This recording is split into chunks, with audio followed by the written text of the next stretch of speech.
On va faire un petit exercice. Ceux qui veulent, vous fermez les yeux. Ceux qui veulent, hein, vous n'êtes pas obligés. Fermez les yeux. On prend l'avion, on arrive à Tel Aviv, on prend le bus et on arrive à Nazareth. Vous êtes à Nazareth, mais pas aujourd'hui en fait, il y a 2000 ans. C'est une des méthodes de méditation de la parole de Dieu. On peut se mettre dans la scène. Vous imaginez arriver à Nazareth et vous êtes témoin de cette scène qu'on vient d'entendre. Jésus qui revient à Nazareth. Jésus revient à Nazareth. Et puis les gens disent « Ah, mais c'est Jésus, ça fait... » Pendant 30 ans, ils l'ont connu. Et puis il commence à prêcher, il commence à faire quelques guérisons. Mais, on l'a entendu, les gens étaient choqués, plutôt négativement, plutôt scandalisés. Et donc Jésus leur dit ce que vous avez entendu. Voilà, un prophète est méprisé dans son pays. Vous pouvez ouvrir les yeux. Les amis, ce qui se passe à Nazareth peut changer notre vie. Si on médite cette parole et on l'applique à ce qu'on vit, vous allez voir que ça peut changer la qualité de notre vie. Comme on dit en italien, facciamo un salto di qualità. On fait un saut de qualité. Quelque chose de plus. Parce que les gens de Nazareth sont un peu comme nous. Si vous réfléchissez, ce n'est pas difficile à comprendre. Les gens de Nazareth pensaient connaître Jésus et ils le connaissaient. Ils le connaissaient réellement. Comme nous qui sommes à l'église un dimanche matin alors qu'on pourrait être à la plage, combien de degrés la mer là en ce moment? Combien vous avez? 22. Ah, c'est un peu froid pour les... Ouais, je vois des Provençaux, enfin en tout cas des Fréjussiens qui disent non, c'est encore trop froid. Voilà. Et vous êtes là, ce matin, vous êtes plus ou moins réveillés, à la messe. Vous savez que comme c'est le Père Pierre qui prêche, ça va durer 20 minutes. Non, rassurez-vous, je vais essayer de faire moi. Vous savez que vous ne sortirez pas avant... voilà. Et qu'en plus, il n'y a même pas l'apéro aujourd'hui, comme dimanche dernier. Et vous êtes là. Ça veut dire que vous croyez en Jésus. Amen ou pas amen? Ça veut dire que vous avez envie de l'aimer, d'écouter sa parole. Ça veut dire que vous le connaissez déjà. Et, bon, on le connaît. Et pourtant, nous sommes un peu comme ceux de Nazareth. Nous le connaissons, nous croyons le connaître. Mais est-ce qu'une part de nous ne ressemble pas à ceux qui étaient choqués et qui l'ont empêché d'accomplir tout ce qu'il avait prévu. Peut-être pas par mauvaise volonté, comme nous-mêmes, on n'a pas envie. On a envie que Jésus, ce matin, fasse tout ce qu'il veut. Mais qu'est-ce qui, en nous, pourrait peut-être bloquer, pourrait faire en sorte qu'il ne pouvait accomplir aucun miracle et qu'il s'étonna de leur manque de foi. Ça, c'est la phrase clé. Il s'étonna de leur manque de foi. Pour ceux qui étaient là dimanche dernier, mais j'ai mis hier l'homélie sur mon profil Facebook, ou sur YouTube, FMJP2 International, vous pouvez trouver l'homélie de la fête de Saint-Pierre et Paul, où justement ce thème, plus que ce thème, cette question cruciale de la foi nous accompagne depuis la fête de Saint-Pierre et Paul toute la semaine. Ceux qui sont allés en semaine à la messe, j'aime toujours préciser qu'aller à la messe en semaine, ce n'est pas interdit ni un péché, ça peut faire du bien, 40, 50 minutes maximum, ça ne dure pas 1h30, d'aller écouter la parole. Cette semaine, on a eu notamment ce fameux épisode où Jésus est dans la barque et il est écrit « Voici que la mer devint tellement agitée que la barque était recouverte par les vagues, mais lui dormait. » Les disciples s'approchèrent et le réveillèrent en disant « Seigneur, sauve-nous, nous sommes perdus. » Mais il leur dit « Pourquoi êtes-vous si craintifs, hommes de peu de foi ?» C'était cette semaine. Donc on écoute aujourd'hui, il s'étonna de leur manque de foi. Il y a quelques jours, c'était homme de peu de foi. Cette question de la foi, les amis, est extrêmement importante pour notre vie quotidienne. De la façon dont nous vivons, dont nous accueillons, dont nous grandissons dans la foi, dépend notre bonheur, le bonheur de notre famille et j'ose presque dire même peut-être une partie du bonheur de nos villes, nos villages, de la société. Car quand un chrétien, quand un disciple de Jésus vit à fond l'Évangile, ça a des répercussions, j'ose pas dire, parce qu'on est en jour d'élection, des répercussions plus importantes que d'être élu député, mais notre rôle dans la société n'est pas moins important que ceux qui vont être élus d'ici ce soir, voilà. Prions au passage pour cette journée très importante pour notre pays. Il y a de fausses idées sur la foi. Et quand Jésus s'étonne de leur manque de foi, parce que si la foi, c'est connaître Jésus, croire en Jésus, vous savez, souvent, on entend sur les plateaux TV où moi, je n'ai pas de croyance, ou moi, j'ai une croyance. La foi n'est pas une question de croyance. On peut tout à fait croire que Dieu est Dieu, Père, Fils, Saint-Esprit, Créateur, Sauveur, etc., réciter le credo, et que ça ne change rien dans nos vies. La foi, c'est beaucoup plus que cela. Et c'est ce fameux salto di qualità, saut de qualité dont je veux vous parler ce matin. Une première évidence, pour bien comprendre, pour approfondir et grandir dans cette foi. Une première évidence, c'est que quand nous demandons quelque chose au Seigneur, puisque là, il est question de guérison, il est question de miracle. Quand nous demandons quelque chose au Seigneur d'important, ça peut être une guérison physique pour un ami, pour soi-même, de résoudre une situation, eh bien nous nous attendons à ce que le Seigneur nous donne ce que nous demandons. Notre Père qui es aux cieux, que ton nom soit, que ma volonté soit faite. Que ta volonté soit faite. Mais quelque part, on aimerait bien que ma volonté soit faite. C'est pas vrai, hein? Moi, je ne sais pas vous, hein, mais voilà. C'est normal. Quand on demande quelque chose, on attend de le recevoir. Sinon, on a envie de dire à Jésus, ça ne sert à rien que je te demande, de toute façon, je sais. Et vous savez que beaucoup de gens ne viennent pas à Jésus parce qu'ils se disent, de toute façon, il ne va pas me donner ce que je lui demande. C'est-à-dire qu'on vient au Seigneur souvent, enfin quand je dis on, ce n'est pas vous, hein, le on, c'est pratique le on en français, hein, après chacun. Voilà. Et on vient au Seigneur, on lui demande, et on vient à lui pour lui demander. La première chose, on lui demande, alors que théoriquement on devrait venir à lui d'abord pour lui dire merci. Mais bon, ça on en parlera une autre fois. Donc on demande, on s'attend à recevoir, et puis on ne reçoit pas toujours ce qu'on demande. Il y en a même qui pensent qu'on ne reçoit jamais, ce qui n'est pas vrai. Mais on ne reçoit pas toujours. Et il arrive que des gens quittent le Seigneur ou même ne s'approchent pas de lui parce qu'ils voient bien qu'ils ne recevront pas de façon magique. Et il y a même parfois, et j'espère qu'une personne dans cette assemblée ou qui m'écoute en différé sur Internet n'est dans ce cas-là, sinon vous pouvez me contacter par message privé sur Internet ou me voir à la sortie. Parfois on voit des chrétiens qui, parce qu'ils ne reçoivent pas la guérison qu'ils demandent, ils vont voir des charlatans, des magiciens, des divinations et toutes sortes de choses plus ou moins claires, plus ou moins scientifiques, plus ou moins spirituelles, mais pas du bon côté, etc. Je ne vais pas développer. Et ça, non.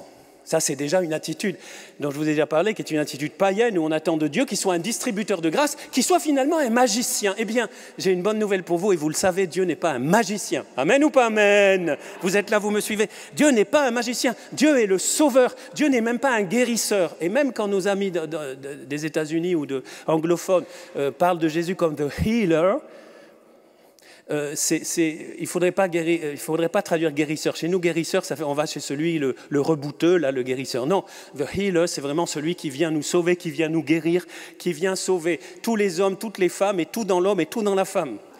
Sans aucun jugement de ceux qui vont chercher ailleurs la guérison. Qui pourrait juger quand on souffre? Mais c'est très décevant. Alors si on en reste à cette attitude, c'est évident que la foi, c'est même pas la foi des pâquerettes. Là, on ne peut pas rentrer dans cette véritable foi que nous propose Jésus ici à Nazareth. Il s'étonna de leur manque de foi. Donc la question du jour, c'est qu'est-ce qui l'empêche de nous donner? Et qu'est-ce qui m'empêche de recevoir? C'est un peu la même question avec les deux faces de la question. Qu'est-ce qui l'empêche de donner à Nazareth? Pourquoi il a pu faire que quelques guérisons? Et qu'est-ce qui a empêché les Nazaréens qui le connaissaient, qui pensaient le connaître, de recevoir tous les miracles, c'est-à-dire de recevoir tout ce qu'il avait prévu de donner? Et vous savez, quand on a compris ça, quand on a répondu à cette question, eh bien on commence, ou on accélère sur un chemin qui va nous faire, non pas tout de suite arriver comme des modèles de foi, mais vraiment, ça va changer la vie. Petite parenthèse très importante. Je peux m'étonner de mon manque de foi, mais ce n'est pas à moi de juger le manque de foi de mon voisin. Attention, ne dites jamais, si quelqu'un vous dit un jour, ta grand-mère pour qui tu as prié n'est pas guérie parce que tu n'as pas assez de foi, moi je lui réponds, écoute, occupe-toi de ta foi, moi je m'occupe de la mienne, avec un grand sourire. Chacun sera jugé sur ses œuvres, sur sa foi, sur son amour. Ce n'est pas à nous à dire à quelqu'un, ça n'a pas marché, entre guillemets, parce que tu n'as pas la foi, ou parce que tu n'as pas allumé assez de bougies dans la cathédrale. non, il ne s'agit pas de ça. Chacun, et vous savez, il m'est venu en pensant à ça, de penser à ce papa qui avait son enfant malade, qui vient prier Jésus et qui dit à Jésus, « Je crois, viens au secours de mon manque de foi. » Ça, c'est la première attitude. Cette attitude d'humilité, de reconnaître à la fois, je crois, je te connais, mais j'aimerais te connaître plus. Je crois, j'ai foi en toi, mais viens au secours de mon manque de foi. Pour éviter que vous soyez passifs, ceux qui veulent rentrer dans ce chemin, faire un pas sur ce chemin, je vous invite à répéter après moi. Je crois, viens au secours de mon manque de foi. Voilà, c'est bien exprimé. Vous voyez. On n'est pas trop habitué dans l'Église catholique. Hein. Moi, parfois, je vais prêcher dans des rassemblements dans l'unité. Souvent, nos frères évangéliques ou protestants, ils sont là. Amen, amen. Alors, ça encourage quand on prêche, hein, parce que, voilà, mais bon, ce n'est pas notre culture catholique. Mais de temps en temps, ça fait du bien hein, de répondre. C'est pour que je me permets de vous faire répéter. Alors, voyez, Jésus ne forcera personne. Il attend qu'on ait cette attitude qu'on vient d'exprimer, tout simplement. Et ça, c'est un premier pas essentiel. Et c'est une des premières raisons pour laquelle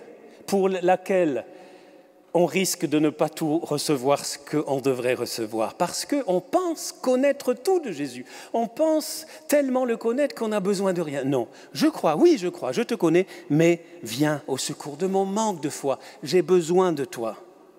Et qu'est-ce qui nous empêche alors plus de recevoir? Eh bien, c'est quand...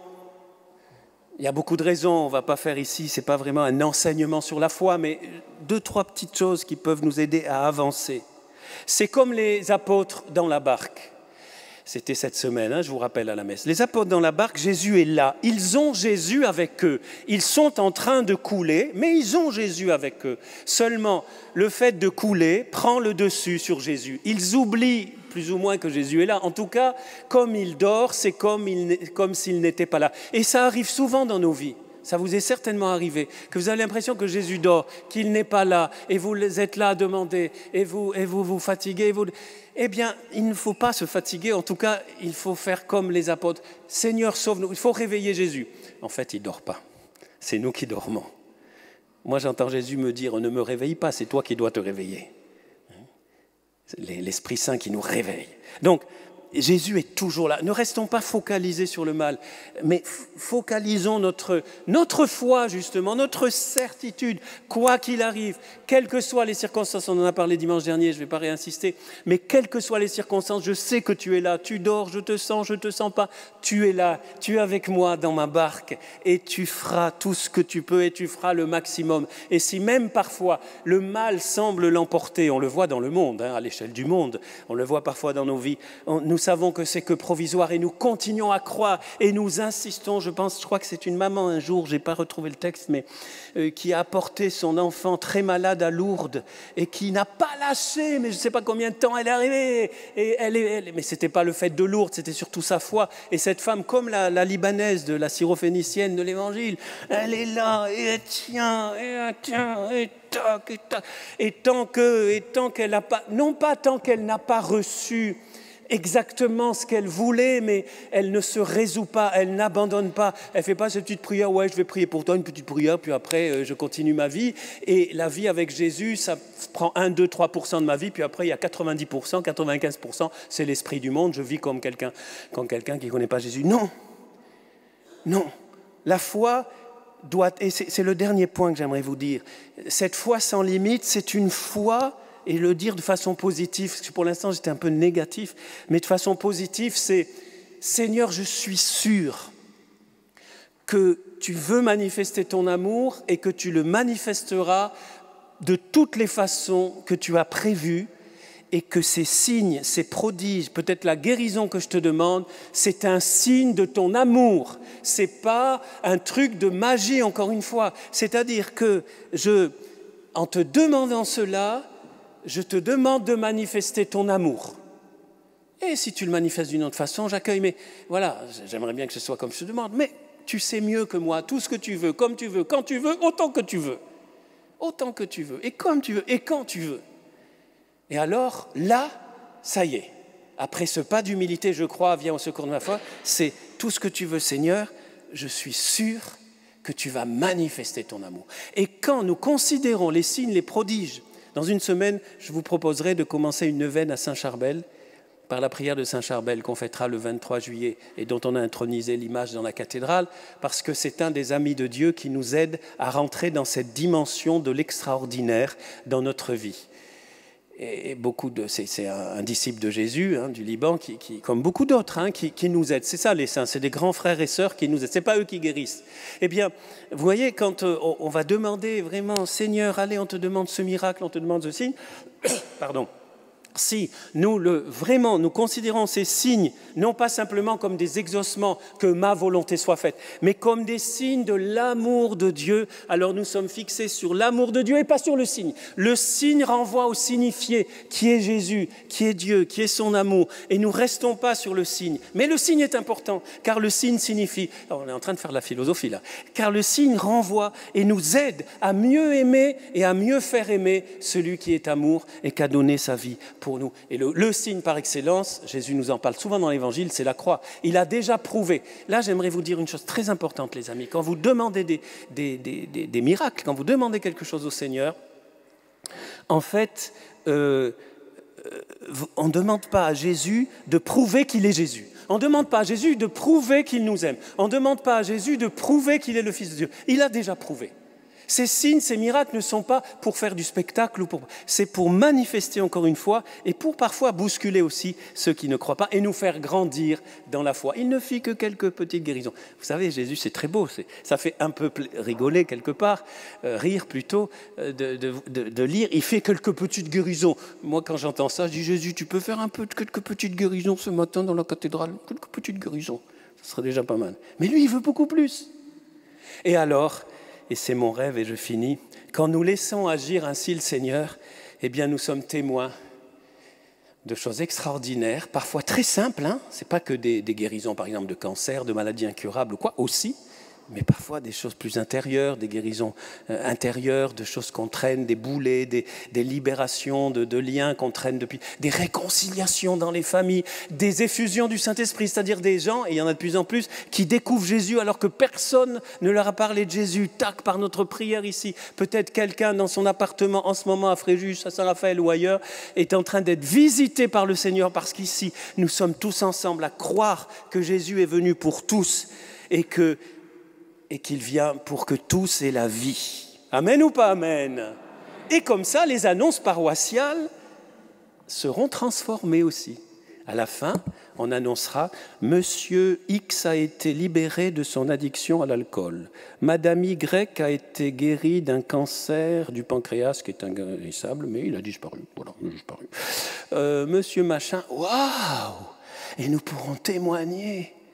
Ou telle famille qui était divisée s'est réconciliée. Et nous publierons... Il y a des paroisses, c'est en train de se faire, ça, c'est super. Et parmi nous, les amis, je vous vois l'intéressé, là. Ouh, je vois dans vos yeux. Je suis myope, mais je vois.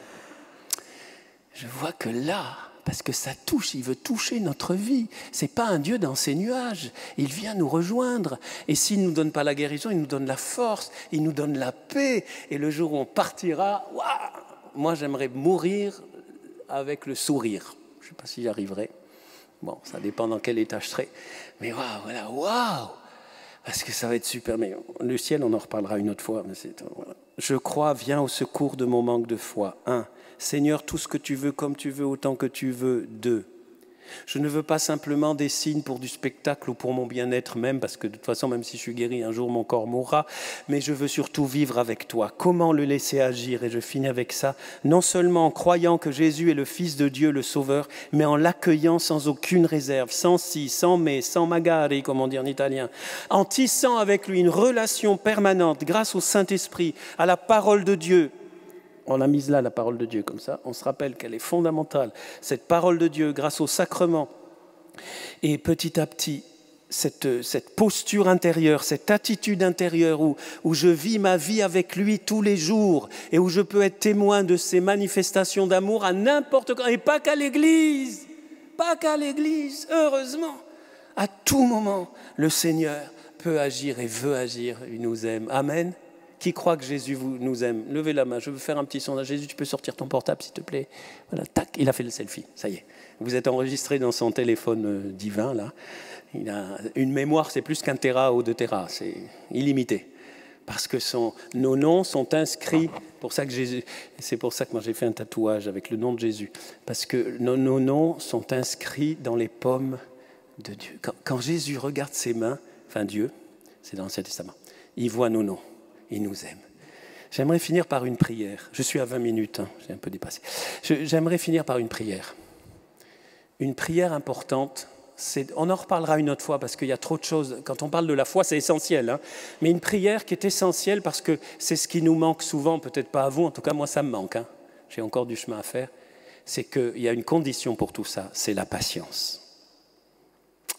Parce qu'on ne sait pas quand Dieu va agir. Lui, il sait quand c'est le meilleur moment. Mais malheureusement, Dieu n'est pas le Dieu du clic. Nous, aujourd'hui, c'est clic. Je clique, tac, et j'attends que ça tombe du ciel. Non. Il faut parfois patienter, attendre. Il met à l'épreuve parfois notre amour. Je vous propose de finir par une prière de Sainte Thérèse d'Avila dont vous connaissez que quelques petites phrases. Mais je vous propose cette prière, ceux qui veulent fermer les yeux, ouvrir les yeux, mais priez avec moi si vous le voulez bien. Que le Seigneur, nous te demandons par cette prière que tu nous donnes la patience et en même temps la confiance totale pour accueillir tous tes signes d'amour, tous tes miracles. Dans les cœurs, dans les corps, dans les familles, dans notre pays. Nous croyons que rien ne t'est impossible. Seigneur, c'est ta première phrase de la Nouvelle Alliance, l'ange Gabriel à Marie au moment de l'Annonciation. Rien n'est impossible à Dieu. Alors avec Thérèse d'Avila, avec tous les saints, je te dis, nous te disons, que rien ne te trouble, que rien ne t'épouvante. Tout passe, Dieu ne change pas. La patience obtient tout. Celui qui possède Dieu ne manque de rien. Dieu seul suffit. Élève ta pensée, monte au ciel, ne t'angoisse de rien, que rien ne te trouble. Suis Jésus-Christ d'un grand cœur, et quoi qu'il arrive, que rien ne t'épouvante. Tu vois la gloire du monde, c'est une vaine gloire. Il n'a rien de stable, tout passe. Aspire au céleste qui dure toujours. Fidèle et riche en promesses, Dieu ne change pas. Aime-le comme il le mérite, bonté immense. Mais il n'y a pas d'amour de qualité sans la patience. Il n'y a pas d'amour de qualité sans la patience. Que confiance et foi vive maintiennent l'âme. Celui qui croit et espère obtient tout. Même celui qui croit et espère obtient tout. Même s'il se voit assailli par l'enfer, il déjouera ses faveurs, celui qui possède Dieu. Même s'il lui vienne abandon, croix, malheur, si Dieu est son trésor, il ne manque de rien. Allez-vous-en donc, bien du monde, allez-vous-en, vain bonheur. Même si l'on vient à tout perdre, Dieu seul suffit. Amen.